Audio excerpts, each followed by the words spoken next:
Nella pittoresca città di Taormina, in Sicilia, viveva una famiglia di pescatori noti per la loro dedizione al mare.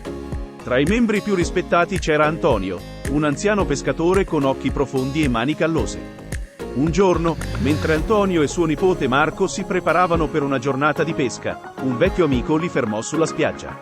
«Antonio», disse l'amico, «ricordi il detto siciliano, un testu non piglia pisci, e un arriminato.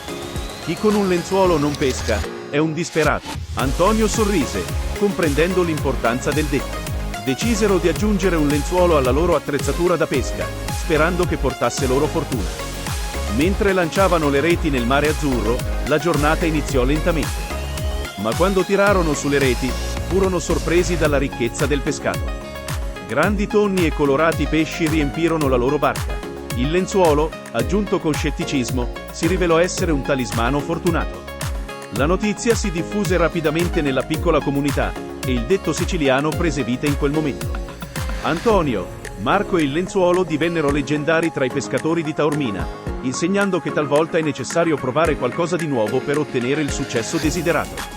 Io sorrise, comprendendo l'importanza del detto. Decisero di aggiungere. La storia riflette il detto siciliano, un testu non piglia pisci, e un arriminato, chi con un lenzuolo non pesca, è un disperato.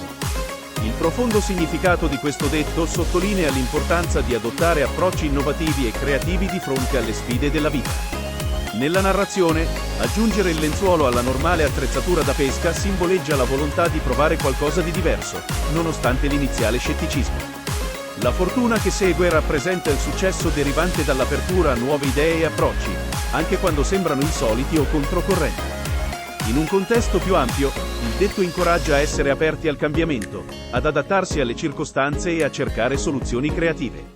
Suggerisce che chi è disposto a sperimentare e ad adottare nuove strategie può ottenere risultati positivi, anche quando sembra che le risorse siano limitate o le circostanze siano difficili.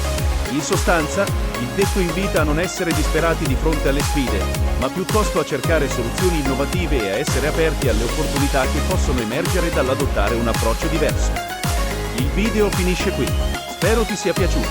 Lascia un mi piace e iscriviti al canale per non perdere i prossimi video. Grazie.